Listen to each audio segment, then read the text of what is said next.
Lord a hand of praise. Hallelujah.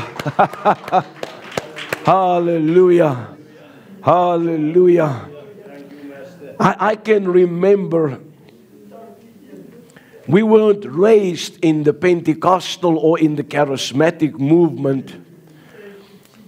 But I can remember the first time I set foot in a Pentecostal church.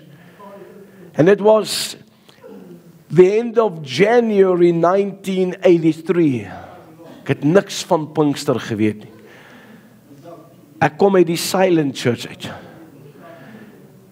Julle het 'n paar van hulle in die Kaap ook, daai borde wat sê, moenie hoeter blaas nie, Silent Church. En ek kan onthou daai aand toe ons in die diens sit.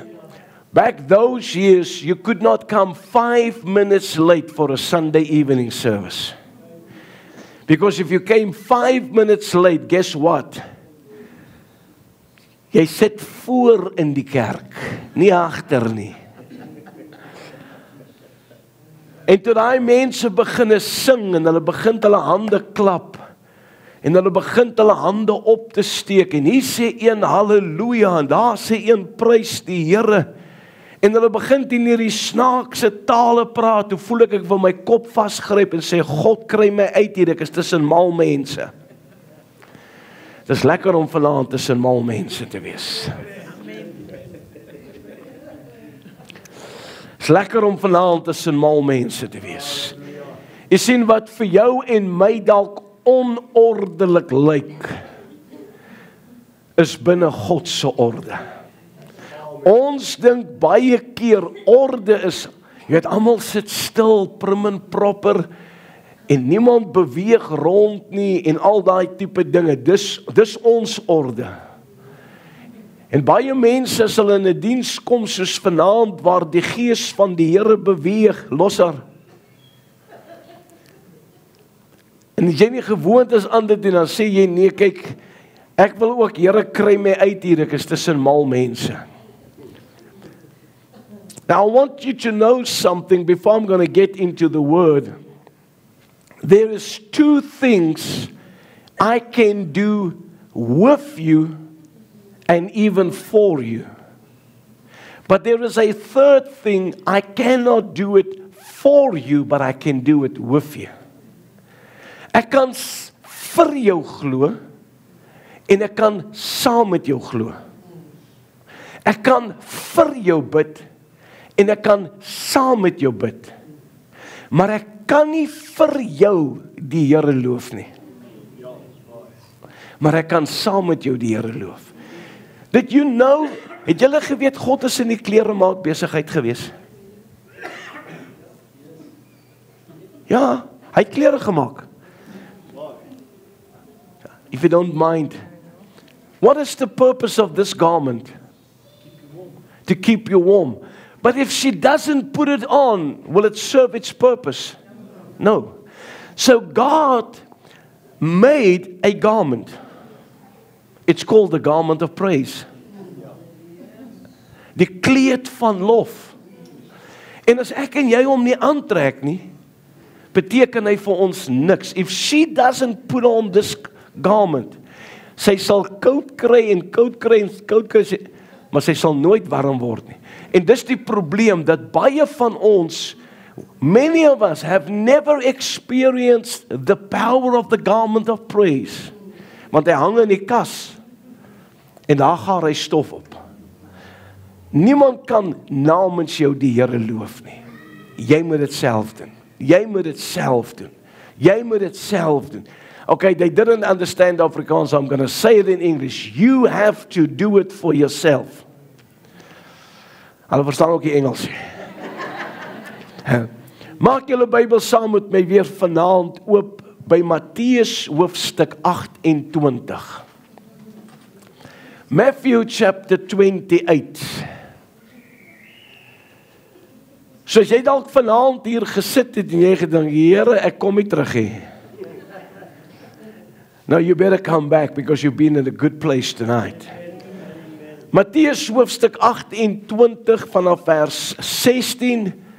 Staan asseblief saam met my terwyl ons die woord van die Here lees.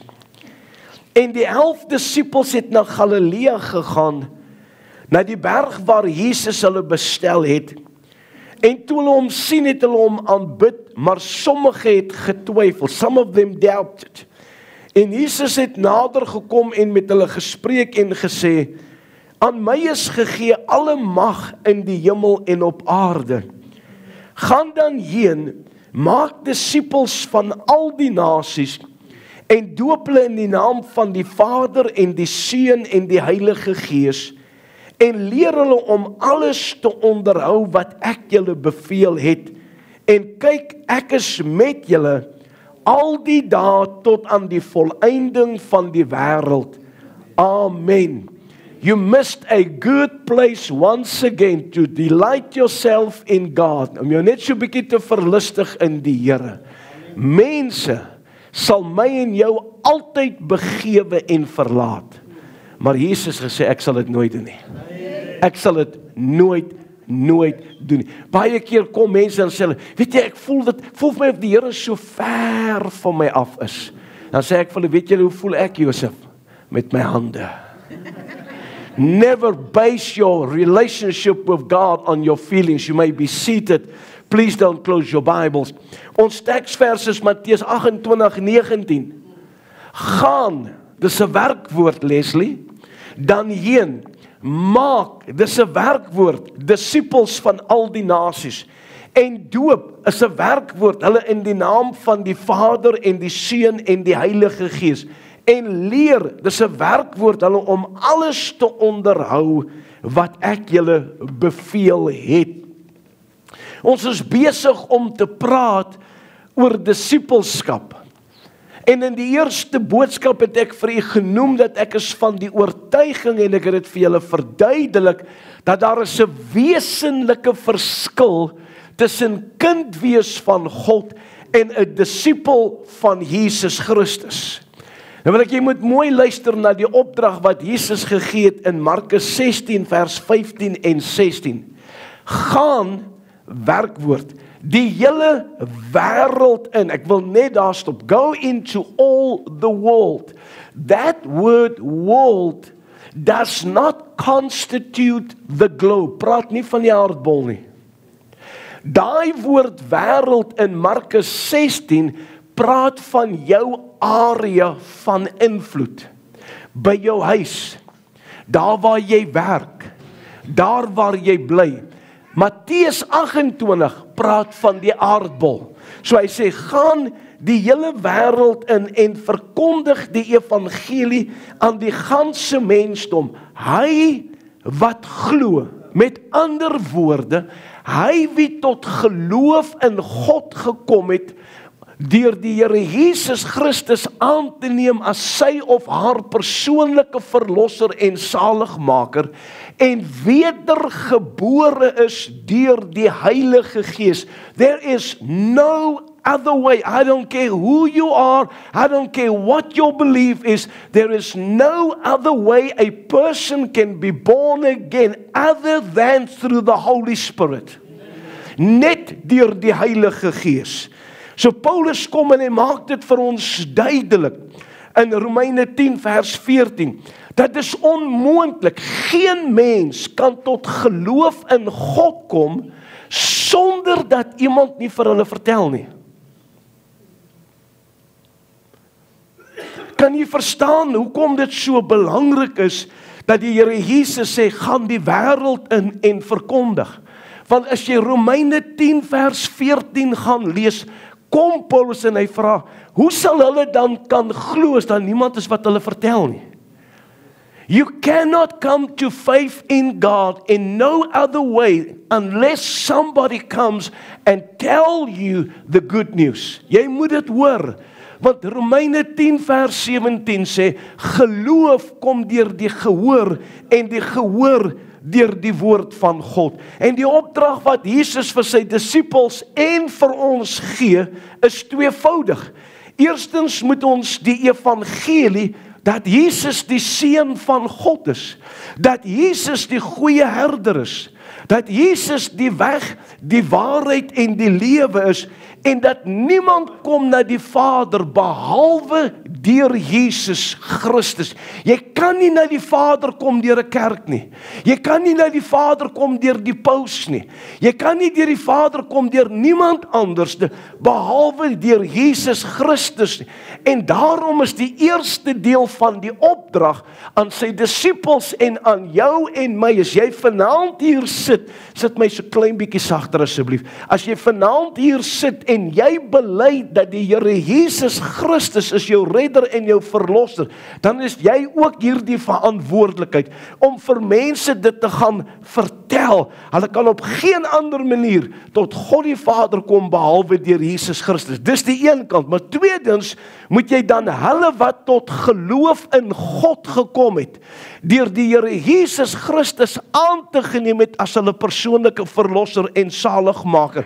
Hulle moet jy dan vat en jy moet van hulle disippels maak deur hulle te leer om alles te onderhou wat Jesus sy apostels en ook vir jou en my beveel het. Ag, dankie vir daai een amen. En dankie vir daai een koppie. Matteus 28:19.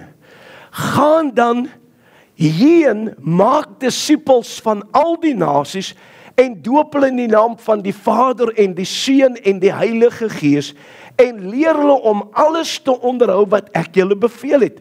Die muntstuk het twee kante. Eers word ek kind van God. Hoe? Deur my gelowig tot God te bekeer, deur die Here Jesus Christus aan te neem as my persoonlike verlosser en saligmaker, en dan wederbaar te word deur die Heilige Gees. Nou is ek kind van God. Maar dan kom die ander kant van die muntstuk. Nou het ek 'n keuse, gaan ek 'n disipel word of nie? Jy sien, kind wees van God is 'n oombliklike ding. Die oomblik wanneer die mens hom gelowiglik tot God bekeer, the moment a person repents and turns to God and accept Jesus Christ as his or her personal Lord and Savior, and they are born of the Holy Spirit, at that very moment, they become a new creation through Christ Jesus, in whose life the old things have passed away, all have become new. Ag, kom ek julle gou 'n vraag vra. Wie van julle het 'n verlede? Steek gou op. Jy sien, julle glo nie die Bybel nie. Julle glo nie die Bybel nie. 2 Korintiërs 5 vers 17 sê, daarom hy wie in Christus is 'n nuwe skepsel. Die ou dinge het verbygegaan. Hier kom die werkwoord. Kyk, alles het nuut geword. Now if everything has become new, how can I have a past?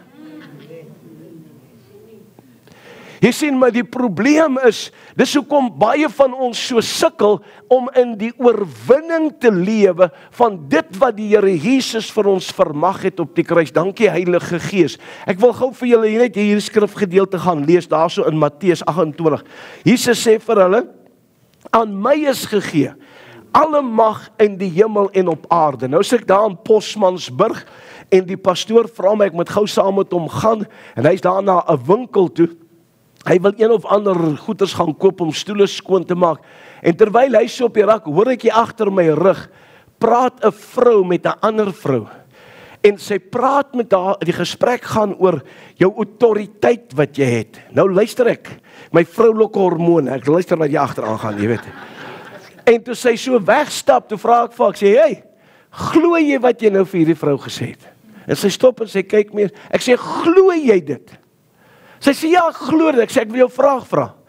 Ek sê, wat is die verskil tussen jou en my en Adam en Eva? En sy kyk, sy sê, dis groot. Sy sê, dis groot. Ek kan nie vir jou in hierdie kort tyd. Ek sê, nee, jy kan. Ek sê, wat is die verskil tussen Adam en Eva en jou en my? En toe het ek nou 'n paar daar by mekaar al. Ek sê, Adam en Eva se autoriteit was net op die aarde. Maar ons wie in Christus is, hy sê, al die mag in die hemel en op die aarde. Ek is in Christus, ek is gesetel in hemelse plekke saam met hom, so my autoriteit is nie net aarde nie, is hemel en aarde. Ag, julle opgewondene, Jester David, moenie waar nie, julle hoef net een offerande te gee. Maar dis wat, die oomblik wanneer jy jou hart en jou lewe vir God gegee het, deur Jesus Christus aan te neem as jou persoonlike verlosser en saligmaker, en jy wederbaar word deur die Heilige Gees, oombliklik, soos wat jy oorknip, is jy 'n nuwe mens in Christus, oombliklik. Dis nie 'n ding wat oor 'n tydperk gebeur nie, mense. Wedergeboorte tot kind wees van God is 'n oombliklike ding. Maar om 'n disipel van Jesus Christus te wees, is 'n proses van geestelike groei en geestelike ontwikkeling van kinders, van kinders na jong manne na vaders. Dis hoekom ek het vir julle gesê gisteraand, as julle reg kan of gisteroggend, gaan kyk maar, gaan vra vir daai antie wat alles weet, antie Google. En jy sal sien, die woordjie disipel kom 260 keer voor in die Bybel.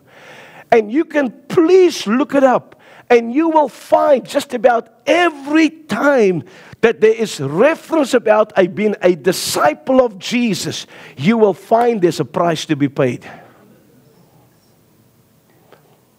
Kind wees van God is 'n oombliklike ding.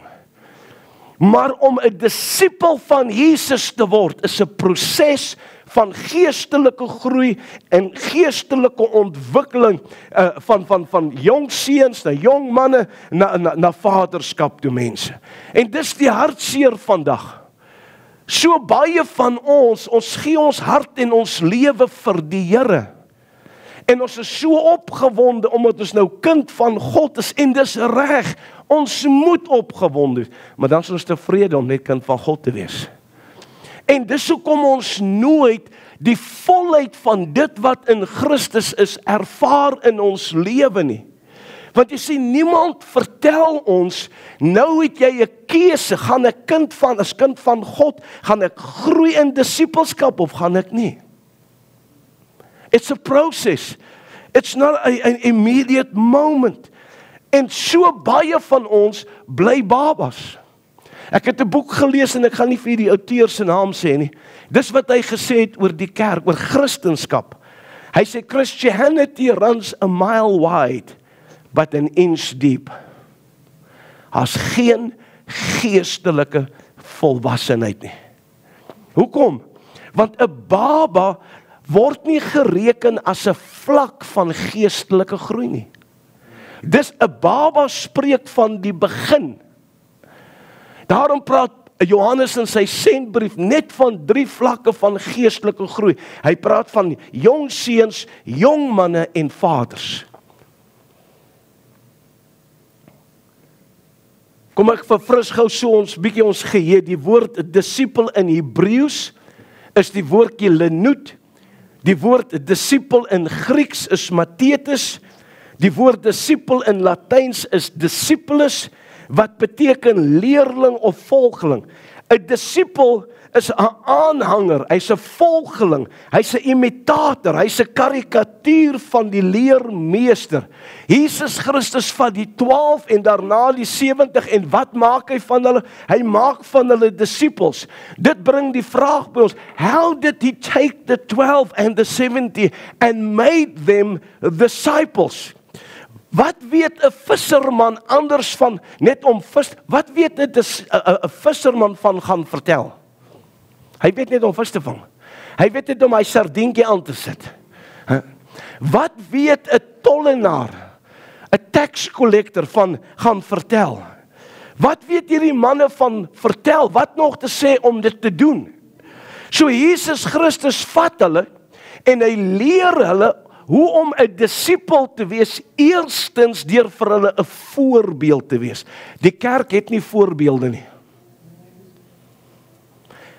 He first and foremost, before he expect anything from them, hear me tonight, this is something to be exceedingly glad about. God will never expect anything from you and I without giving us an example. If you want to know how to love, look at Jesus. If you want to know how to forgive, look at Jesus. If you want to know how to obey, look at Jesus.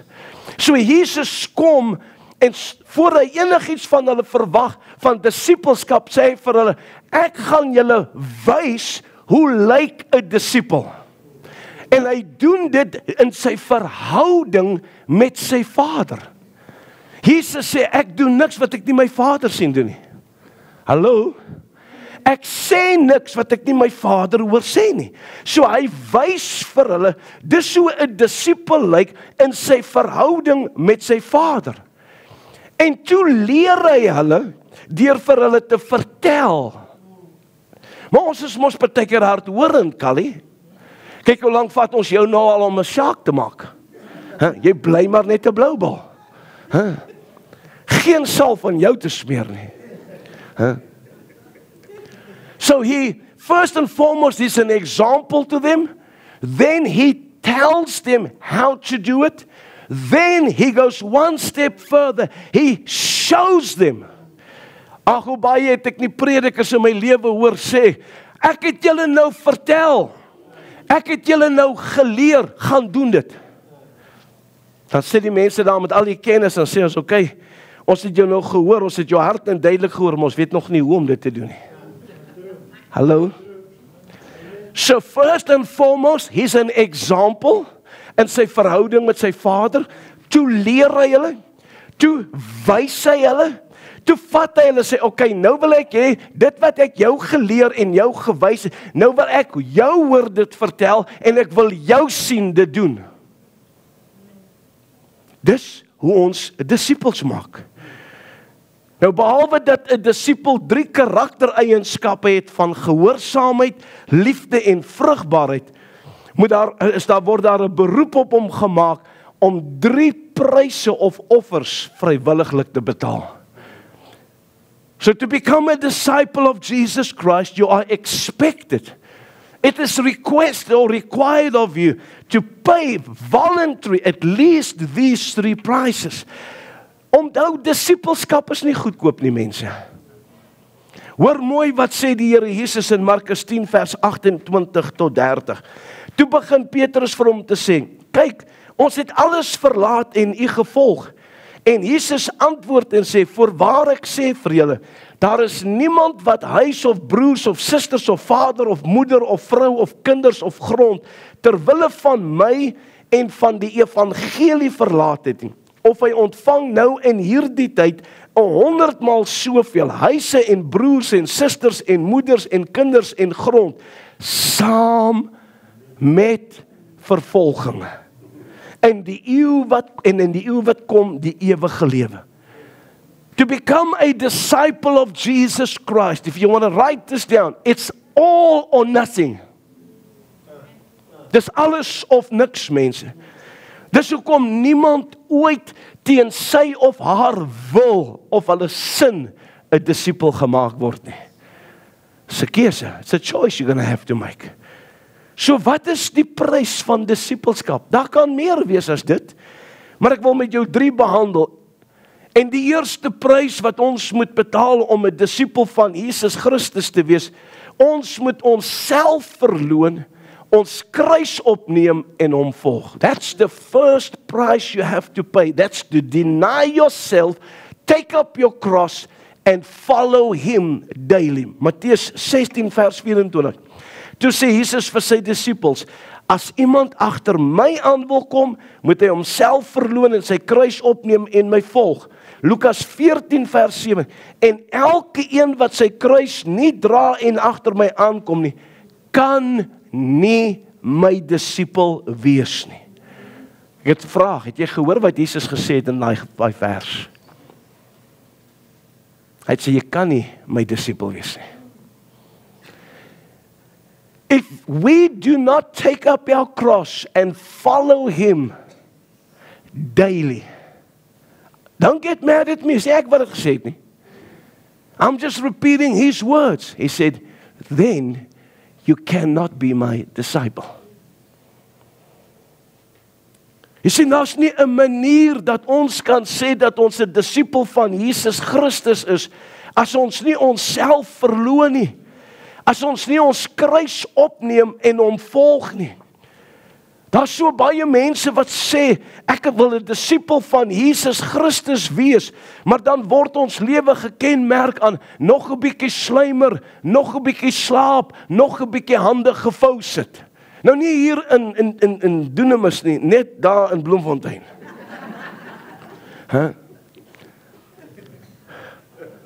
Maar wat beteken dit? What does it mean to deny oneself and to take up your cross and follow him daily? Beteken dit ons almal moet met kruise rondloop? Nee, dis nie wat dit beteken nie.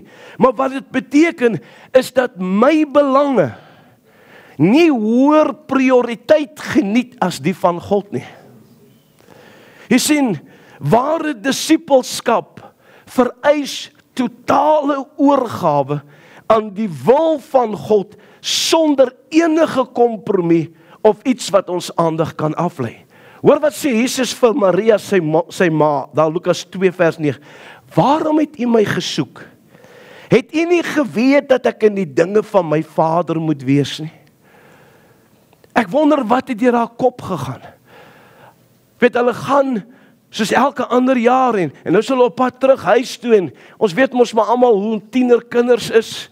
Hulle ma skuif van hier na hulle voete toe, hulle raak so springkaan, hulle eet jou uit die huis, het van die voorkant tot die agterkant. Hulle staan nou net van die tafel af op en sê hulle ma, wat is daar om te eet? Sy sê my magtig, jy het nou net, maar ek is honger. So toe Jesus nie saam met Maria en Josef is nie, die Bybel sê het gedink er saam met die ander. Kry hom nie, hulle gaan terug, hulle kry hom na in die tempel en hoekom het jy dit aan ons gedoen? Maar weet jy dan nie ek moet in die dinge van my Vader wees nie? Kan ek jou vanaand 'n vraag vra? In wiese dinge is ek en jy? In wiese dinge is ek en jy? Is ons werklik in die dinge van ons Vader, soos Jesus Christus besig was in die dinge van sy Vader? Of is ons in ons eie dinge? Jy sien, baie mense sê dat hulle het 'n lewe. Many people will come to you. Well, I've got a life outside of the church. Dit kan nie net kerk wees nie.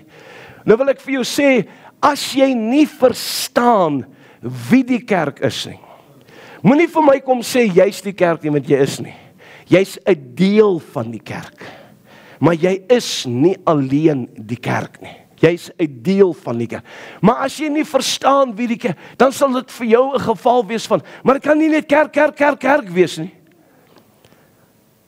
Maar as jy werklik verstaan dat die oomblik toe jy tot wedergeboorte gekom het, het jy deel geword van die kerk van die Here Jesus, het jy deel geword van die familie, het jy deel geword van die liggaam, het jy deel geword van die tempel, het jy deel geword van die bruid in wording, dan verstaan jy, maar ek kan met niemand anders se werk besig wees, behalwe die wil van my Vader nie.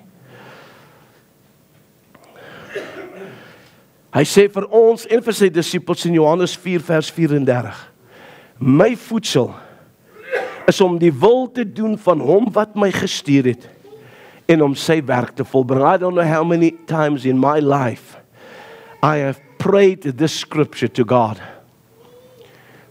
Ek kan nie eerlikwaar, ek kan nie vir jou sê hoeveel keer ek in my binnekamer hierdie skrifgedeelte teruggebid het na die Vader. Sê ek, Vader, Jesus het vir sy disippels gesê in Johannes 4 vers 34, my voedsel is om te doen die wil van my Vader en te sien dat sy werke volbring word. And then I will express my own desire. En ek sê, Here, ek wil ook net voet op u wil. Ek wil net sien dat u werke volbring word, Here. Ek wil nie besig wees met my eie wil nie.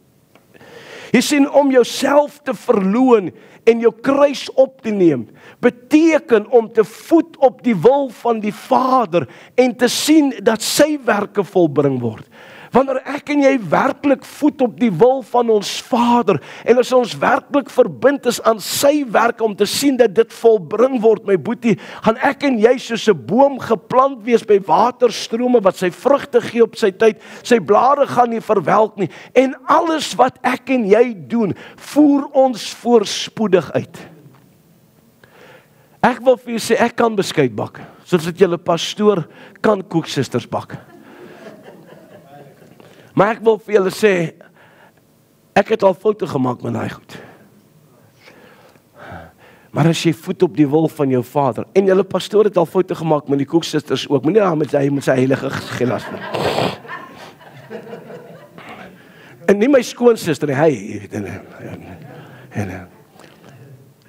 Maar as jy voet op die wil van die Vader, as dit jou ontbyt word, as dit jou middagete word, as dit jou aandete word, maar Johan, hoe gaan ek weet wat is die wil van die Vader? Ek is nou eendag in 'n pastoor se studeerkamer en daar lê omtrent 4 of 5 boekies geskryf. Ek kan nie eens onthou deur wie nie. Hoe om die wil van God te ken. Ek sê ek kan nie glo mense skryf sulke boeke nie. Hier's die wil van die Vader. Lees hom net. Just read this book. Because if you don't read it, you will never know what the will of the Father is. Jy gaan nie weet waarom op te voet nie, maar wanneer jy doen, sal jy dit wees soos daai boom geplant by die waterstrome, wat sy vrugte gee op sy tyd, sy blare sal nie verwelk nie, en alles wat jy doen, voer jy voorspoedigheid. Hoekom? Want ons wil en ons begeertes en ons eie ek word gekruisig en ons is besig om dag vir dag vir onsself te sterf. Paulus skryf in 1 Korintiërs 15:1, ek sterf daagliks. I die daily to myself. Why? Because I'm not feeding on my will, but I'm feeding on the will of my Father.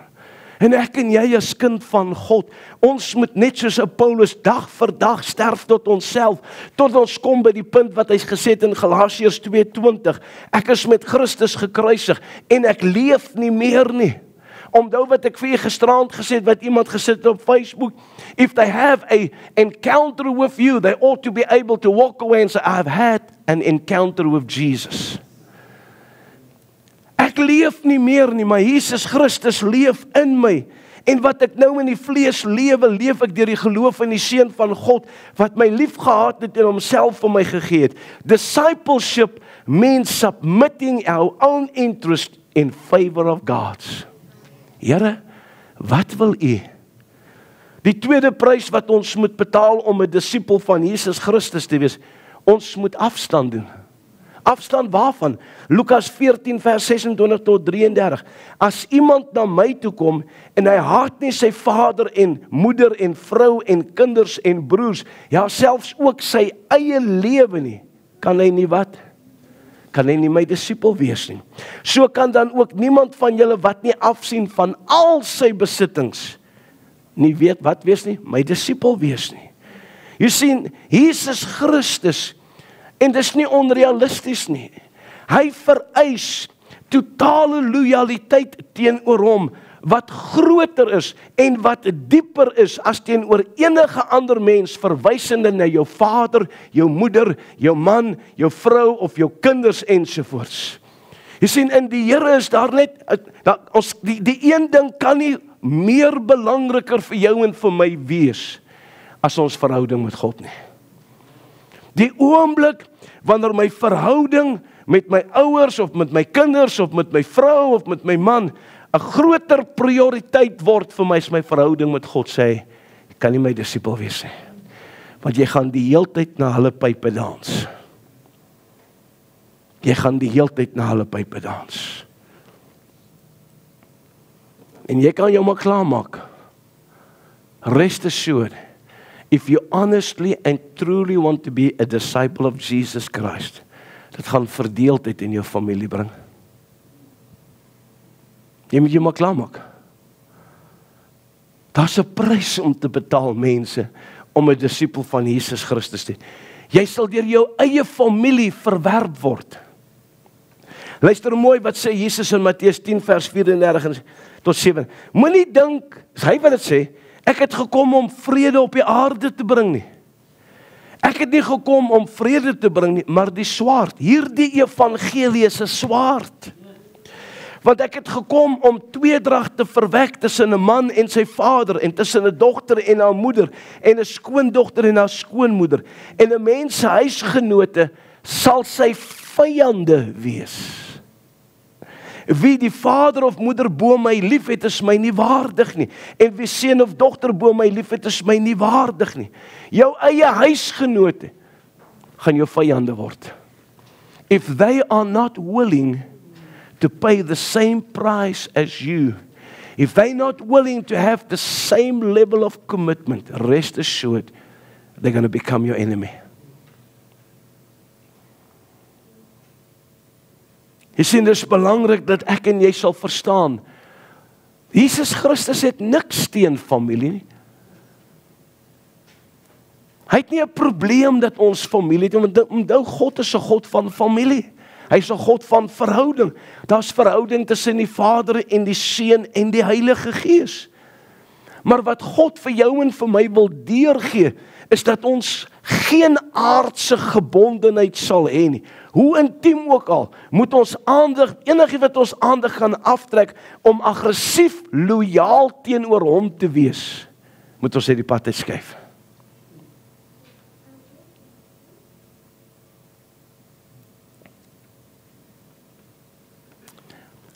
There's no room for secret society. Daar's nie 'n vrymesselaarsbeweging in die koninkryk van God nie. There's no room. Hy skep geen ruimte vir geheime disippelskap nie. Nou julle raak baie stil vanaand. Jy sien, gisteraand het julle nog 'n bietjie opgewonde geraak, maar nou dat ons hoor daar's 'n prys om te betaal. Jy sien, die karaktereienskappe was nie so moeilik nie, maar nou dat ek moet hoor, luister jy so, ek moet myself verloon, en ek moet afstand doen, en nou kan ek besef, maar jy weet, hier's 'n prys om te betaal. Is nie goedkoop nie. Is nie goedkoop nie, mense. Miskien is hier vanaand mense wat hier kan sit, wat sê, kom ek jou vertel, hoe my familie teenoor my opgetree het, toe ek besluit het, ek wil 'n disipel van Jesus Christus word. In Matteus 28 vers 18 tot 20, roep Jesus sy disipels om die hele wêreld in te gaan. Met ander woorde, elke volk, stam, nasie en taal, en hulle te leer hoe om hom te ken, mense, om hom te ken. Hoe om hom te volg. Jy sien, die opdrag is dood eenvoudig. Hy sê, gaan leer hulle alles wat ek julle beveel het om te onderhou. Go and teach them how he is supposed to be the center of their lives. Gaan vertel hulle hoe hy die middelpunt, hoe hy die as moet wees waarom hulle lewe draai. Baie keer sê mense, ja, ons is Jesus fanatics. I'll rather be a Jesus fanatic than being a religious person. Yes. Hy sal self ons verhouding met ons aardse besittings, soos ons eiendom, ons geld en dies meer toets, om te sien of ons verhouding met Jesus Christus ons hoogste prioriteit is. Jy sien, dit is hoekom hy vir ons in Lukas 14 vers 33 sê, so kan ook niemand van julle wat nie afsien van al sy besittings my disipel wees nie. Ons het vanaand een van die liedjies gesing. Ek wonder hoeveel van ons bedoel dit regtig. Dink maar net aan die ryk jong man van wie ons gelees het Sondag. Daar in Matteus 19 vers 16 tot 30 en Lukas 18 vers 18 tot 30. This rich young ruler had everything his heart desired, but one thing he lacked, and that was eternal life. And so when he came to Jesus and he asked Jesus, well, what must I do to inherit eternal life? The first thing Jesus told him, keep the law. He said, I've done that since a young age. But because he had so much of earthly possessions, Jesus said, gaan verkoop alles, go and sell everything you have. Gee dit vir die armes. En hy draai om en hy stap weg. Maar hoekom? Want hy het baie goed gehad. He had a lot of earthly possessions. And I said it on Sunday morning, I want to repeat myself tonight. I'm of the opinion, if he, when Jesus said to him, take everything you have, sell it, give it to the poor. If he would have said to Jesus, I'm willing to do that, Jesus would have told him, keep everything you have. Because Jesus would have seen his heart. Hy sou vir die Here Jesus gewys het, die goed besit nie my nie, ek besit die goed. Hierdie goed sal getoets word, mense.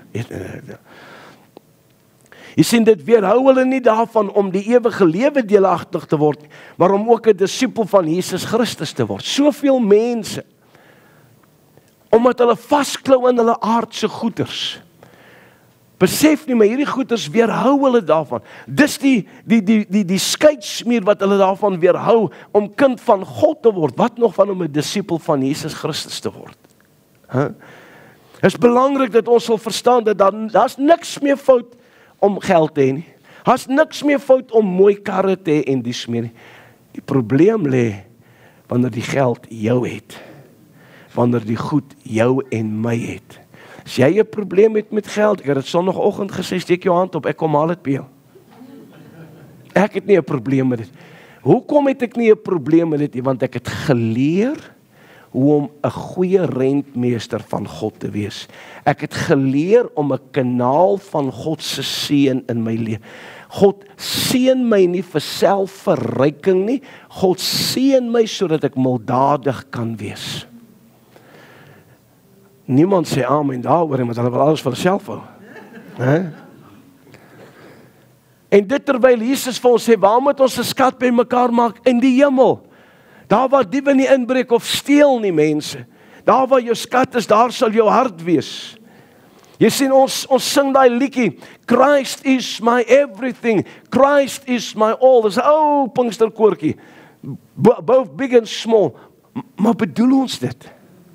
Bedoel ons dit regtig? Waarvan getuig jou en my lewe? Getuig ons lewe werklik daarvan, dat Christ is my everything. Christ is my all. Die derde prys wat ons moet betaal om 'n disipel van Jesus Christus te wees, ons moet volhard. We have to persevere. Hebreërs 12 vers 1 en 2.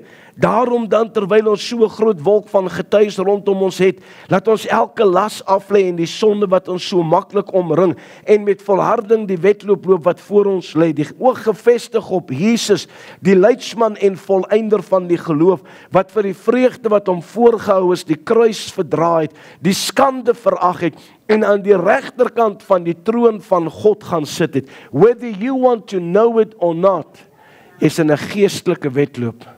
Jy's besig, you are busy running if you are born again and you become a child of God. You are busy running a spiritual race.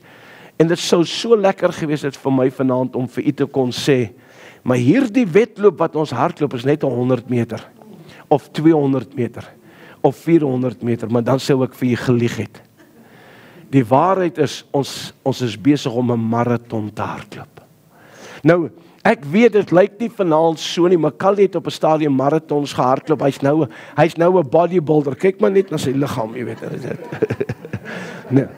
Nee, verwysende na myself, ek weet ek het regtig waar ek het baie marathons in my lewe gehardloop, halfmarathons, marathons, ultramarathons. Ek het 'n paar komrades agter my rug.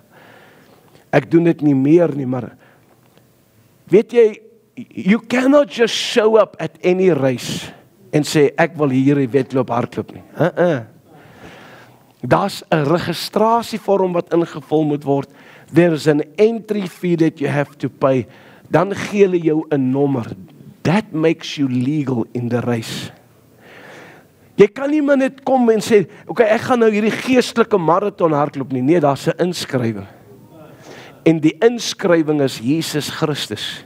Jy moet wedergebore wees. Jy moet wedergebore. You have to be born again. That is your enrollment into the spiritual marathon, a race that you and I'm going to run. En weet jy, daai ouens wat hierdie roetes beplan nie, ek wonder baie keer, wat gaan in daai ouens se koppe aan? Want jy weet, hulle begin om baie keer hier op 'n gelykte. Dan dink jy vir jouself, hey man, ek hardloop dan nou so lekker. Yesterday, nee, wat voor ek my oë knip gaan hierdie marathon verby wees. Dan kom jy om die draai, dan lê 'n klein polies daar voor jou. En dan sweet jy klein polies uit, dan dink jy, dan lê groot polies daar. Dan wil jy tale begin praat waarvan niemand die uitleg wil hoor, jy weet dit.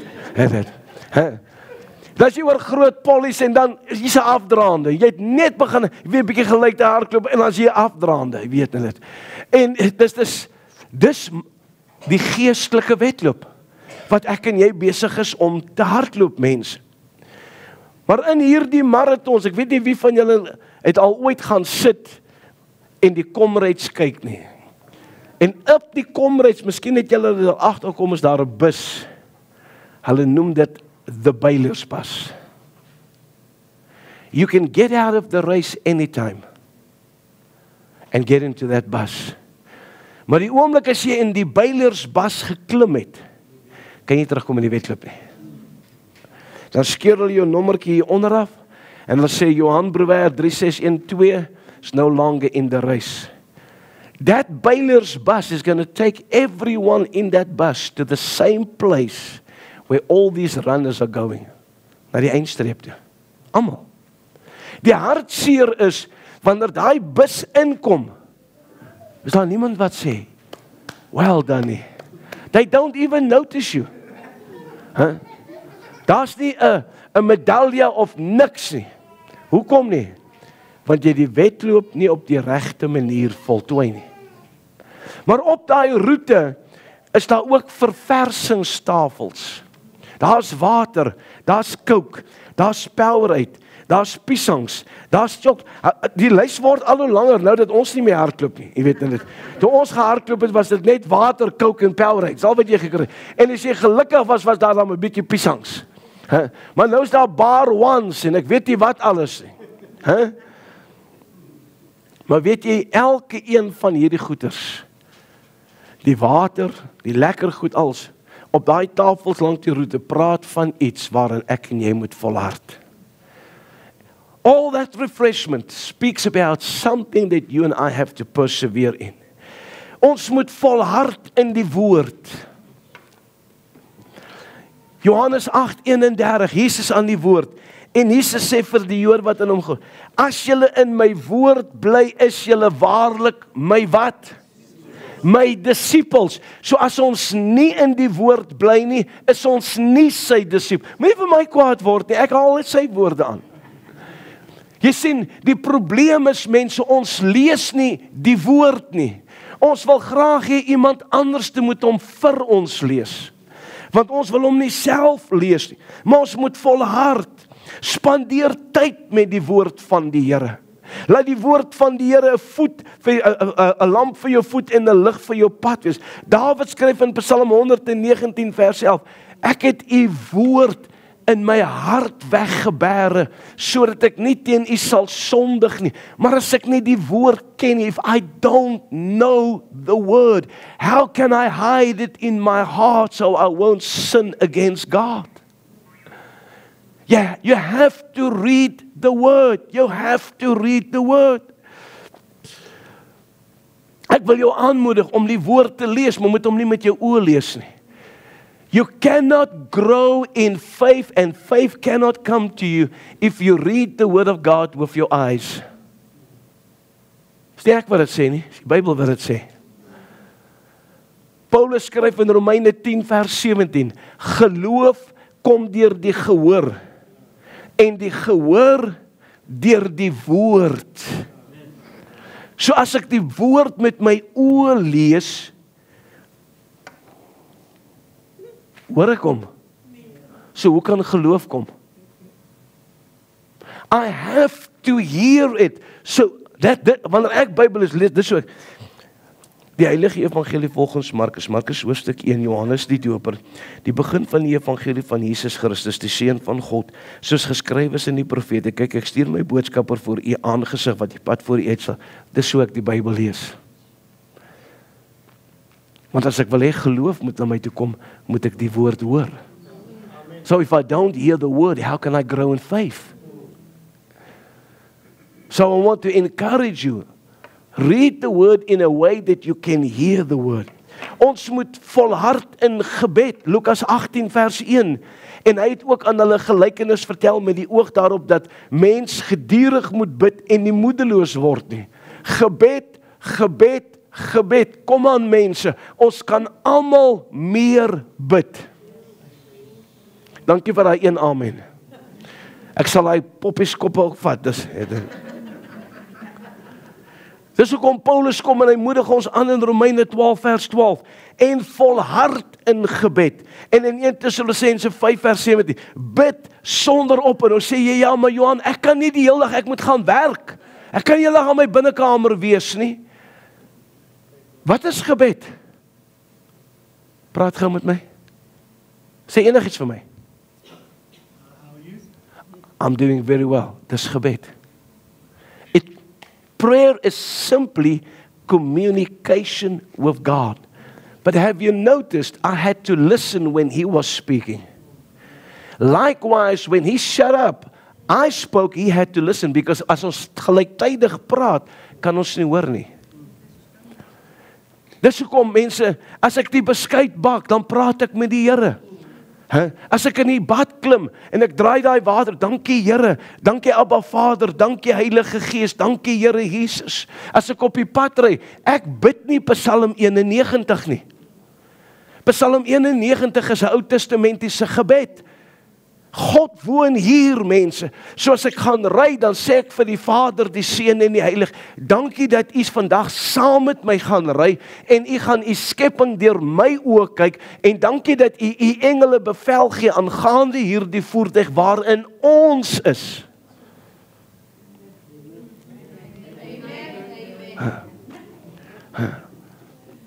Kom kinders van die Here.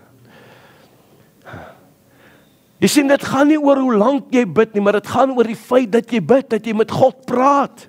Matteus 6 vers 7, en as jy bid, gebruik nie ydelle herhaling van woorde, soos die heidene nie. Want hulle dink deur hulle baie woorde sal hulle verhoor word. We must persevere in attending the assembling of the saints. Hebrews 10:25.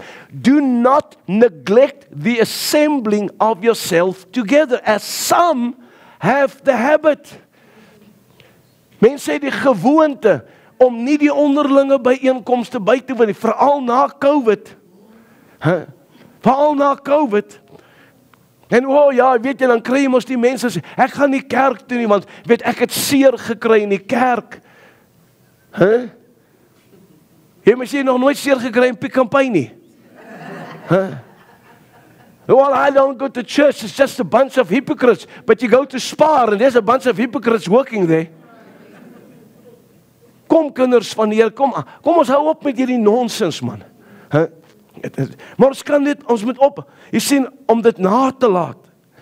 Ons moet daar wees. As ek moet dink oor die jare heen, waar ek diensreekse gaan hou het, die hartseer wat ek in predikers se stemme moes hoor en in hulle oë moes sien, wanneer hulle begin 'n verskonings maak, omdat die mense nie kom nie. Gaat ek vir hom sê, pastoor, moet jy nie worry nie. The smallest crowd I preached for was 1, the largest crowd I preached for was 8,000, doesn't matter to me. Whoever comes, ons moet volhard mense, in die bywoning van die onderlinge byeenkoms. Dis hoekom hy sê, kom met ons mekaar vermaan. Daai woordjie vermaan is nie te regwys nie. Hy sê, kom ons moedig mekaar aan. Moenie die onderlinge, don't neglect the assembly of the saints. Don't. Encourage one another. Encourage one another. If you see somebody in town, hey, I'm looking forward to see you on Sunday. Ek sien daarna uit. Leslie gaan vir ons koffie en tee maak. Jy moet net sê wat jy wil drink. Maar Sondag het hy weggehardloop. Ek was nie deel van hierdie wedloop gewees nie, maar ou Martin is nou al vandag oorlede, inteendeel die meeste van hulle is al vandag oorlede. Maar jy kan maar enige hardloper vra. Dit maak nie saak hoe goed jy voorberei het nie. Iewers in hy reis slaan jy 'n muur om dit. En dan kom die ander, die ander sal jou altyd probeer aanmoedig en sê, byt net vas man, ons amper oor die ons stert, byt net vas. En ons hulle so 5 of 6 wat so in 'n groep hardloop en so een na die ander een slaan hulle daai muur. En dan kom die ander en hulle moedig aan, byt net vas man, ons is amper oor die hond se stert. En nou Martin Nel, hy's die laaste een in daai groep wat daai muur slaan. En die klomp sê vir hom, Martin, byt net vas, moenie nou opgee nie man. Ons is amper oor die hond se stert.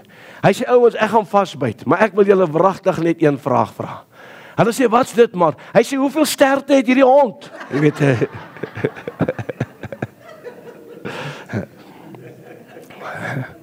ons moet volhard in goeie werke. 1 Korintiërs hoofstuk 15:58. Daarom my geliefde broeders, wees standvastig, onbeweeglik, altyd oorvloedig in die werk van die Here, omdat julle weet dat julle arbeid in die Here nie te vergeefs is nie. Ons moet volhard in heilig maak. We have to persevere in sanctification. Hebreërs 12, as my geheue my nou nie steek laat nie, vers 11 sê, jaag die vrede na met alle mense. En dan sê hy, en die heiligmaking waarsonder niemand God sal sien nie. En nou dink ons, hy verwys na die jou, jy moet die heiligmaking najag, anders gaan jy God nie sien nie. Dis nie wat hy sê nie. Leslie, kom gou hier asseblief. Wat die skrywer van hier bestaan vir my daar asseblief. Ek gaan vanaand die kind van die Here wees, hy is vanaand die sondaar. En waarom slag jy ook jy rol omdraai, jy weet, ek is altyd die sondaar, jy weet. Ek is die kind van die Here, hy is die sondaar. Nou skryf die skrywer, as ek nie heiligmaking najag nie, sal hy nie God in my sien nie. Dis wat daai woordjie sien in die Grieks beteken. Dankie Leslie. We have to persevere. 1 Petrus 1 vers 15 sê, maar soos hy wat julle geroep het heilig is, moet julle ook in julle hele lewenswandel heilig word, omdat daar geskrywe is, wees heilig, want ek is heilig. We have to persevere in gratitude en dankbaarheid. Heerlikheid mense, ons kan so maklik kla. Ons kan so maklik onvergenoegd raak. Ek weet nie hoeveel keer ek al na die Here toe moes gaan sê, Here, ons kla so maklik. Jy weet, jy maak die kraan oop, hy is nie warm water nie. Dank die Here, jy het koue water. Jy het nie nodig gehad om na 'n spruit toe te gaan en water uit 'n spruit uit te gaan haal, wat daai al deur 'n dier gebruik is nie.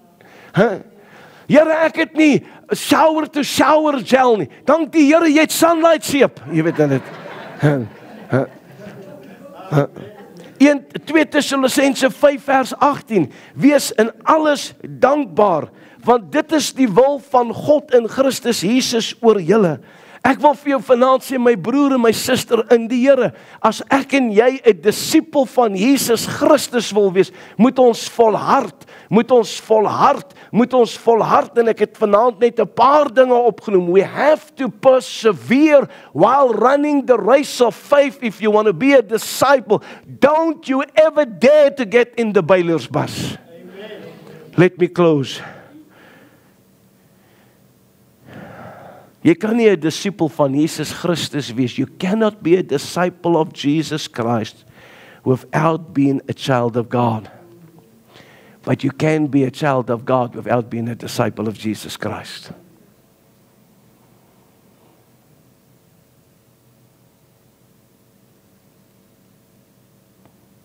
So ons moet verstaan en ons moet dit aanvaar dat disipelskap beteken om alle selfsugtige persoonlike ambisies te versaak. Die vraag is vanaand vir jou en vir my, tot watter mate is ons bereid om onsself te verloon, ons kruis op te neem en hom te volg? Tot watter mate is ons vanaand bereid om ons familie af te lê? Vir hom. Nie vir die kerk nie, vir hom. Tot watter mate is ek en jy vanaand bereid om te volhard? Weet jy, ek het my hart en my lewe vir die Here gegee die 1 Januarie 1983, 1:30 die môre. En in 1987, toe klim ek in die Beilersbas. Weet jy hoekom? Want ek het niemand gehad, Callie, om my 'n disipel te maak nie. Daarom moet jy my verskoon as ek vir jou sê, ek ontvlam in 'n heilige toorn, wanneer ek predikers hoor sê, ek het jou vertel, gaan doen dit. Maar ons het hulle nie gewys nie. Maar as jy vertel is en jy is gewys, en jy doen dit, en dan sê ek, shame on you. Shame on you. So tot watter mate, en ek dank die Here, toe die Here my herstel in 1990, en ek tot hierdie waarhede gekom het. Hierdie goeders brand soos 'n vuur hier binnekant in my, want sover as wat ek beweeg, ek het dit vir u gesê gisteraand, daar word gepraat van disipelskap, maar jy sien dit nie. Maar ek weet, omdat ek my broer en my skoonsister ken, vir jare, ek het onder sy bediening gesit, ek weet wat sy toerusting hierdie man en vrou doen. Ek weet hoe het hy ons geleer, hoe het hulle ons gewys, en ek weet hoe is hierdie gemeente toegerus, en hoe is hierdie gemeente gewys, hoe is hele hospitale toegevat, en dies meer. So, nou is dit jou verantwoordelikheid, om dit aan te vat. So tot watter mate, is jy bereid, om jouself te verloon, tot watter mate is jy bereid om afstand te doen, en tot watter mate is jy bereid om te volhard. Heilige Gees, ek het hierdie woord bedien, en ek het dit bedien, partykeer was ek ernstig, en partykeer het ek hulle so 'n bietjie laat lag, maar Heilige Gees is die hart van die Vader, en ek kon hierdie woord net aflewer, van hier af Heilige Gees, kan ek verder niks met dit doen nie. Het is vir hulle om te besluit, wat gaan hulle met hierdie woord te doen. Maar ek vra vir u Heilige Gees, terwyl hulle self vanaand afsonder in hierdie plek, dat u met hulle sal deel. Ek wil hê jy moet gaan, kry vir jou 'n plek soos gisteraand, kry vir jou 'n plek in hierdie gebou, en ek wil hê dit moet net jy en God wees, net jy en God. Net jy en God. Here, ek is bereid om myself te verloon. Here, ek is bereid om afstand te doen. Here, ek is bereid om hierdie wedloop te hardloop. Kry vir jou plek. Sit vir ons 'n bietjie musiek aan asseblief.